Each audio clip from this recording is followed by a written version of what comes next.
Bismillahirrahmanirrahim. Assalamualaikum warahmatullahi wabarakatuh. I am NURUL AFIQAH with TARMIZI. My matric number is 1230453, and I will be presenting about the introduction of non-verbal communication. Non-verbal communication refers to the transmission of messages without spoken words using facial expressions, gestures, posture, eye contact, tone of voice, and even silence to convey meaning. It plays a crucial role in human interaction, as it often reveals a person's true emotions and attitudes more accurately than verbal communication, which can be carefully controlled or rehearsed. In the field of communication psychology, nonverbal cues are studied to understand how people express feelings, build and maintain relationships, assert dominance or submission, and convey honesty or deception. Research shows that a large portion of our daily communication is nonverbal, and these cues often carry more emotional weight than words. And understanding nonverbal communication is especially important in emotionally charged or cross-cultural situations, and it is essential in professions like counseling, teaching, leadership, and negotiation, where empathy, clarity, and trust are key to effective communication. My name is ILYANI ATHIRAH binti YUSOFF, and my matric number 1230491. The next part is about relevant psychological theories or models. Nonverbal communication helps us express thought and emotion without words. It includes facial expression, posture, and gesture, often supporting or replacing verbal message. Psychological theories explain how we learn and interpret these cues. The first theory is Bandura's social learning theory, 1977. It explains that nonverbal behavior is learned by observing and imitating others. Children model gesture, posture, and eye contact from adults or media. It also explains how culture shapes nonverbal communication norms. The next one is Mehrabian's communication model, 1972. In emotional communication, it includes that 7% is word, 38% tone, and 55% body language. Nonverbal cues carry more weight when words and emotion complete. For example, when someone saying "I'm fine," it certainly conveys distress through tone and expression. Next, I'm going to talk about Ekman's theory of facial expression. This is proposed by physiologist Paul Ekman, and he said some facial movements are universal across all cultures in the world, and it also linked to basic human emotions such as anger, fear, and joy. And this is being recognized by people of different languages and cultures, and this shows that facial expression are biological, not learned, and it's gonna help us to communicate feelings without speaking. And also, I'm gonna talk about expectancy violation theory, EVT, by Jude Burgun. He explains how we react when nonverbal behavior violates our expectations. For example, if we're standing too close by a stranger, we will feel uncomfortable.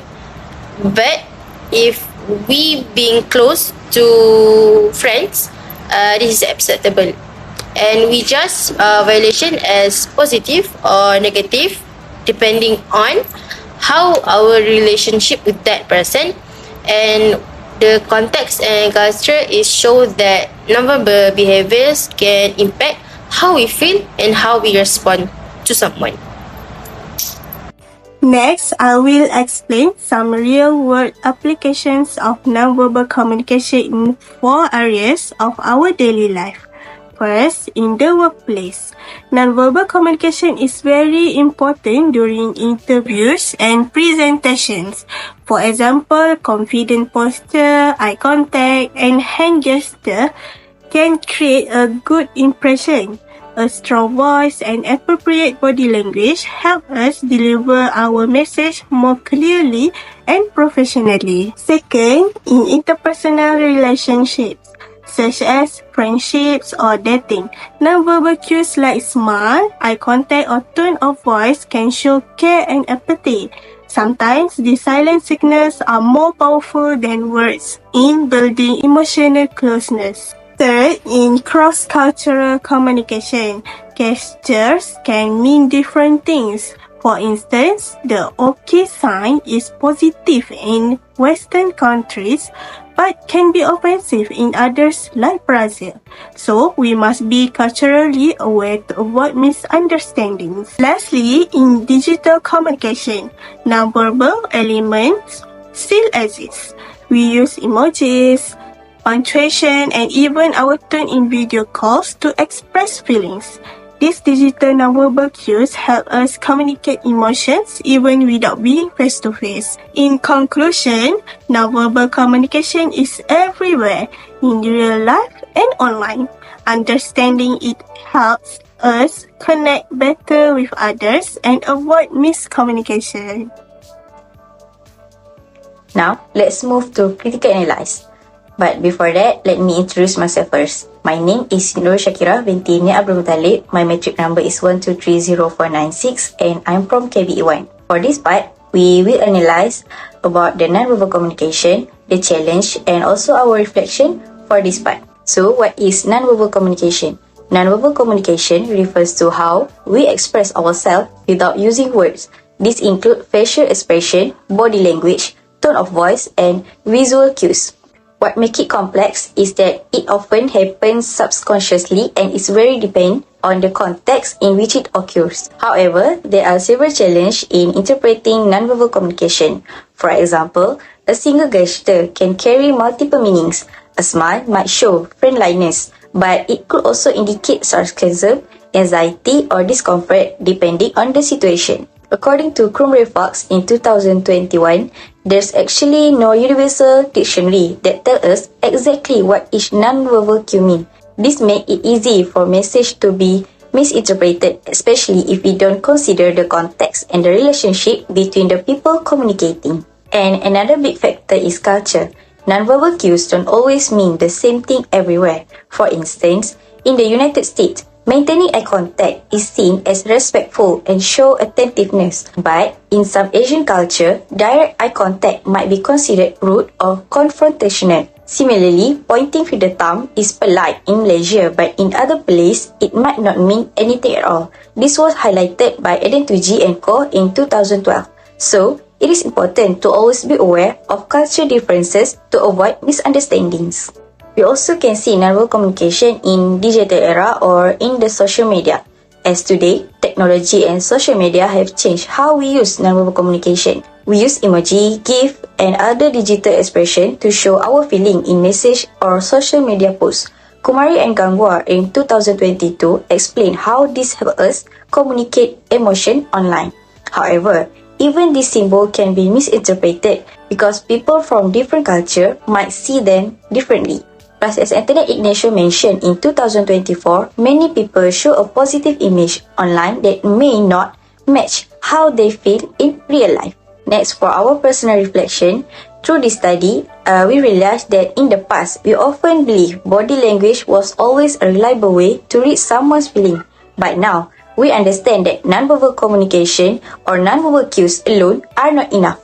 To communicate effectively, especially in multicultural settings, we need to combine both verbal and non-verbal signals. This helps us avoid misunderstanding and ensure clearer communication. To conclude, non-verbal communication is definitely essential in human interaction, but it is also complex and not always straightforward. How we interpret gesture, expression, or body language depends heavily on context and cultural understanding. So, for effective communication today, it is important to use a balance of both verbal and non-verbal cues. This way, we can be clearer, more respectful, and more meaningful interaction. Lastly, we move to conclusion. Before that, can I introduce myself first? My name is INSYIRAH binti Muhammad ROSDI and my matrix number is 1230469. To conclude the whole from these topics, our group has found that nonverbal communication reveals a person through emotion. It is often more honest than spoken words and happens unconsciously and spontaneously in everyday situations. Understanding this form of communication is crucial in real-life settings, especially in areas like counseling, teaching, leadership, and multicultural environments. Nonverbal cues not only help express message more clearly, but also support emotional clarity and build empathy between individuals. Being aware of this helps us become more effectively communication and create more meaningful human connection. Before this, we would like to end with a key message. We connect more by what we show than what we say. From the previous slide, our conclusion is also strongly supported by psychological theories. Among them, Bandura's social learning theory, which explains that nonverbal behavior is learned through observation and imitation, while Mehrabian's model, which highlights that only 7% of a message comes from words, while 38% comes from tone of voice and 55% from body language. In Ekman's research, which proved that facial expression for emotion like happiness, sadness, and anger are universal across cultures. And Bergen's expectancy violation theory, which looked at how people respond when someone's behavior deviates from what is social expect. From our group discussion, we have come to realize that nonverbal communication is powerful yet complex. It can easily be misunderstood, especially across different cultures and digital platforms. Because of this, it requires awareness, cultural sensitivity, and a balance with verbal communication. Mastering this skill is not only useful for everyday interaction, but also important for our future careers and personal relationships. I think that's all from my groups. Thank you.